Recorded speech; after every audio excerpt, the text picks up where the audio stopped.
కొత్తగా ప్రేక్షకుల ముందుకొచ్చిన మూవీ రాజు వెడ్స్ రాంబాయ్. ఈ సినిమాను వేణు వుడుగుల నిర్మించాడు. దర్శకుడిగా వేణు విరాట పర్వం, నీది నాది ఒకే కథ లాంటి సినిమాలు చేసి మంచి పేరు సంపాదించాడు. ఆయన ఈ సినిమాని నిర్మించడంతో పాటు ఈ సినిమా మీద ఒక్కసారిగా అందరి దృష్టి పడింది. దానికి తోడు వంశీ నందిపాటి సినిమాని థియేటర్లలో రిలీజ్ చేస్తూ ఉండడంతో పాటు సినిమా ప్రమోషనల్ కంటెంట్ కాస్త ఇంట్రెస్టింగ్గా ఉండడంతో సినిమా మీద ఒక్కసారిగా ఫోకస్ పడింది. మరి ఈ సినిమా ఎలా ఉంది? అందరి ఫోకస్ పడిన ఈ సినిమా అందరి అంచనాల్ని అందుకునేలా ఉందా లేదా? ఇక తెలంగాణ ప్రాంతంలో జరిగిన నిజమైన కథ. రాజు తన ఊరిలో డప్పు మేస్త్రిగా పనిచేస్తూ ఉంటాడు. ఊరిలో శుభకార్యమైన అశుభకార్యమైన రాజు డప్పు లేనిదే అక్కడ పని నడవదు. అలాంటి రాజు అదే ఊరికి చెందిన కాంపౌండర్ వెంకన్న కూతురైన రాంబాయిని చిన్ననాటి నుంచి ప్రేమిస్తూ ఉంటాడు. కొన్నాళ్లకు రాంబాయి కూడా రాజుని ఇష్టపడుతుంది. వీరిద్దరి ప్రేమ గురించి తెలిసిన వెంకన్న గవర్నమెంట్ ఉద్యోగస్తులైన తాను తన కుమార్తెను గవర్నమెంట్ ఉద్యోగస్తుడికి ఇస్తాను తప్ప గతి లేక డప్పు కొట్టుకునే వాడికి ఇవ్వనని తేల్చి చెప్తాడు. అయితే ఒకరంటే ఒకరు ప్రాణంగా ప్రేమించుకున్న రాజు రాంబాయి ఏం చేశారు? వారి ప్రేమ నిలబడిందా లేదా? అసలు రాజు అంటే అసహించుకునే వెంకన్న చివరికి ఏం చేశాడు? రాజు రాంబాయిల కథ చివరికి ఏమైంది అనేది ఈ సినిమా కథ. పరువు హత్యలకు కులం లేదు, మతం లేదు, ప్రాంతం అంతకన్నా లేదు.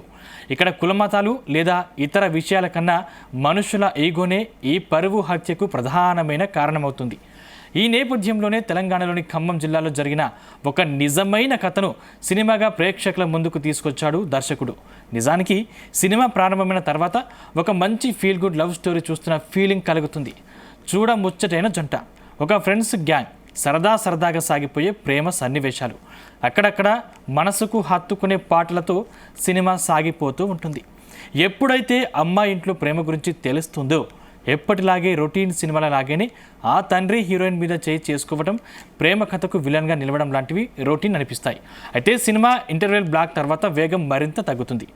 ఏంటో సినిమా సాగదీస్తున్న ఫీలింగ్ కూడా కలుగుతుంది. కానీ సినిమా మొత్తానికి ప్రధానమైన ఆయువు సినిమా క్లైమాక్స్. ఈ విషయాన్ని ముందు నుంచి ప్రమోషనల్ ఇంటర్వ్యూల్లో సినిమా టీం చెబుతూనే వచ్చింది. ఈ నేపథ్యంలో సినిమా క్లైమాక్స్ కోసమే సెకండ్ హాఫ్ కాస్త లైట్ రాసుకున్నాడు దర్శకుడు. ఇక క్లైమాక్స్లో ఎంటర్ అయిన తర్వాత ఒక షాకింగ్ క్లైమాక్స్తో ప్రేక్షకులు షాక్ అయ్యేలా దర్శకుడు రాసుకున్నాడు. నిజానికి అలాంటివి వింటేనే బొల్లు జలధరిస్తుంది. అలాంటిది నిజంగా చూసిన వారందరూ ఇలాంటి షాక్కు గురై ఉంటారో ఇప్పుడు అర్థం చేసుకోవచ్చు.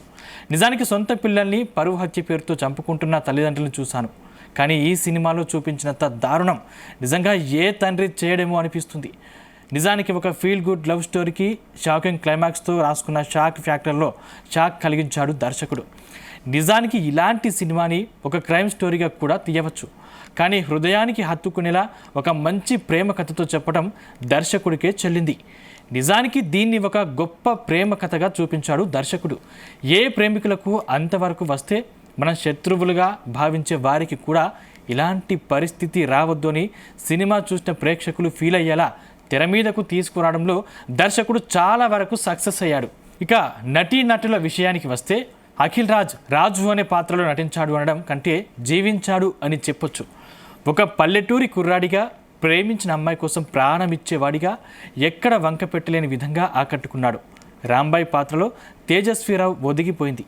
మేకప్ లేకుండా ఆ పాత్రకు తగ్గట్టుగా ఆమె నటించిన తీరు ప్రశంసనీయం. ఇక ఈ సినిమాలో సర్ప్రైజ్ ఫ్యాక్టర్ ఏదైనా ఉందంటే అది సిద్ధు జొన్నలగడ్డ సోదరుడు చైతన్య జొన్నలగడ్డ. ఇప్పటికే నటుడిగా కొన్ని సినిమాల్లో ఆకట్టుకున్న ఆయన ఈ సినిమాలో మాత్రం టెరిఫిక్ పర్ఫార్మెన్స్ ఇచ్చాడు. హీరోయిన్ తండ్రి పాత్రలో చూడగానే అసహ్యం కలిగించేలాంటి నటనతో మంచి మార్కులు వేయించుకునే ప్రయత్నం చేశారు. ఇక శివాజీ రాజా, అనితా చౌదరి వంటి వాళ్ళు తమ పాత్రల పరిధి మేరకు ఆకట్టుకున్నారు. టెక్నికల్ టీం విషయానికి వస్తే ఈ సినిమాకి దర్శకుడు ఎంతలా ప్రాణం పెట్టి కథ రాసుకున్నాడో అదేవిధంగా డైలాగ్స్ కూడా ప్రేక్షకులకు దగ్గరగా ఆకట్టుకునేలా రాయడంలో సక్సెస్ అయ్యాడు. ఇక ఈ సినిమాకి కథ హీరో అయితే ఇక టెక్నికల్ టీం విషయానికి వస్తే సంగీత దర్శకుడు హీరో. రాంబాయి నీ మీద నాకు మనసాయనే అంటూ సాగిన ఒక సాంగ్ అయితే అబాల గోపాలం హమ్ చేసేలా ఉంది.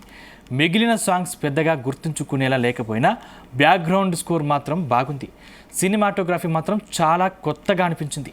పల్లె లొకేషన్స్లో చాలా తక్కువ లొకేషన్స్ అయినా సరే ఏదో మనం అక్కడ ఉండి చూస్తున్న ఫీల్ కలిగించేలా సినిమాటోగ్రఫీ వర్క్ ఉంది. నిర్మాణ విలువలు బాగున్నాయి.